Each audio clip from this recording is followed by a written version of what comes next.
हिंदी व्याकरण कक्षा 6 से 8 तक के विद्यार्थियों के लिए हमारा पहला टॉपिक है भाषा, लिपि और व्याकरण। हिंदी व्याकरण में सबसे पहले हमें भाषा, लिपि और व्याकरण इन तीनों के बारे में जानकारी प्राप्त करना आवश्यक है। तो आइए आज हम इन तीनों के बारे में जानकारी प्राप्त करते हैं।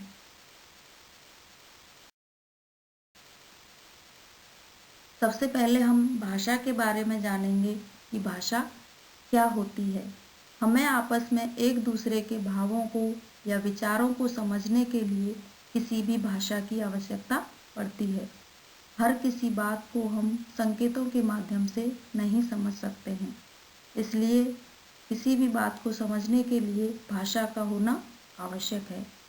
भाषा की परिभाषा मन के भावों को बोलकर या लिखकर प्रकट करने का साधन भाषा कहलाता है, या जिस साधन के द्वारा हम अपने भावों और विचारों को एक दूसरे तक पहुंचाते हैं और दूसरों के भावों और विचारों को समझते हैं, उसे भाषा।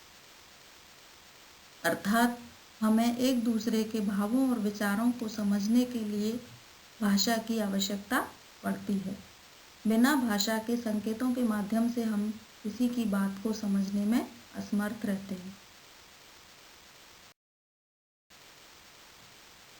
भाषा के दो रूप होते हैं, नंबर 1 मौखिक भाषा और नंबर 2 लिखित भाषा।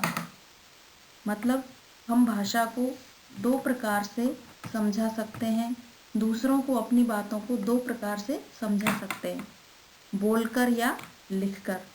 तो बोलकर जब हम अपनी भाषा को प्रकट करते हैं तो उसे मौखिक भाषा कहते हैं, जैसे बातचीत करना, समाचार पत्र पढ़ना, कहानी सुनाना, भाषण देना आदि मौखिक भाषा के उदाहरण हैं।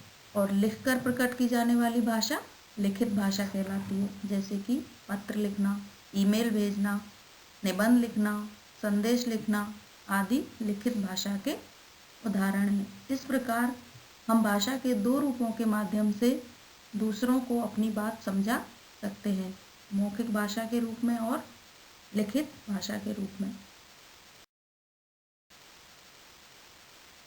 हमारे देश में कई भाषाएं बोली जाती हैं, अलग अलग राज्यों की अलग अलग भाषाएं हैं, लेकिन हिंदी हमारी राष्ट्रभाषा है।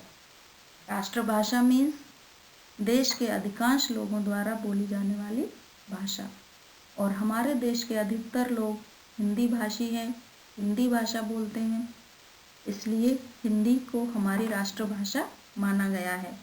हिंदी के अलावा हमारे देश के अलग अलग राज्यों में और भी कई भारतीय भाषाएं बोली जाती हैं, जिनमें से प्रमुख भारतीय भाषाएं हैं कश्मीर की कश्मीरी, पंजाब में पंजाबी, गुजरात में गुजराती, पश्चिमी बंगाल में बांग्ला, आंध्र प्रदेश में तेलुगु, केरल में मलयालम, कर्नाटक में कन्नड़, तमिलनाडु में तमिल, उड़ीसा में उड़िया, महाराष्ट्र में मराठी आदि अलग अलग राज्यों में अलग अलग भाषाएं बोली जाती हैं। लिपि। लिपि की परिभाषा भाषा को लिखने का ढंग लिपि कहलाता है। मतलब कि अक्षरों के माध्यम से जब हम किसी भाषा को लिखते हैं तो उसे लिपि कहते हैं, और अलग अलग भाषाओं की अलग अलग लिपियां होती हैं। उदाहरण के तौर पर हिंदी और संस्कृत को देवनागरी लिपि में लिखा जाता है, जिसमें लिखते समय शब्दों के ऊपर शिरोरेखा खींची जाती है। अर्थात देवनागरी लिपि की एक प्रमुख विशेषता है कि शब्दों के ऊपर शिरोरेखा होती है, अन्य लिपियों में शिरोरेखा नहीं होती है। अंग्रेजी को रोमन लिपि में लिखा जाता है, उर्दू को फारसी लिपि में लिखा जाता है, पंजाबी को गुरुमुखी लिपि में लिखा जाता है। व्याकरण। परिभाषा भाषा के शुद्ध रूप का ज्ञान कराने वाले शास्त्र को व्याकरण कहते हैं, या व्याकरण भाषा के शुद्ध रूप का ज्ञान कराता है। अर्थात भाषा के नियमों की जानकारी देने वाले शास्त्र को व्याकरण कहते हैं। व्याकरण के 3 अंग माने गए हैं। नंबर 1 वर्ण विचार, जिसके अंतर्गत हम वर्णमाला का अध्ययन करेंगे। शब्द विचार, शब्दों की उत्पत्ति किस प्रकार हुई इसके बारे में जानकारी प्राप्त करेंगे। और वाक्य विचार, इसमें हम वाक्यों की रचना किस प्रकार से होती है इसका अध्ययन करेंगे। इस प्रकार भाषा, लिपि और व्याकरण का ज्ञान प्राप्त करने के लिए बहुत आवश्यक हैं और ये एक दूसरे से आपस में जुड़े हुए हैं। अगर हमें भाषा का ज्ञान है तो हम लिपि को आसानी से लिख सकते हैं और जब भाषा को लिखकर जान सकते हैं तो हम व्याकरण का ज्ञान भी आसानी से प्राप्त कर सकते हैं।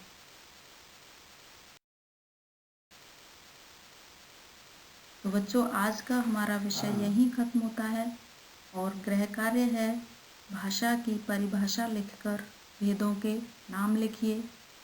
लिखित भाषा के कोई 2 उदाहरण लिखिए। पंजाबी और अंग्रेजी भाषा कौन सी लिपि में लिखी जाती है? हमारी राष्ट्रभाषा कौन सी है और क्यों? व्याकरण के अंगों के नाम लिखिए। इन सभी प्रश्नों के उत्तर याद करके लिखने हैं।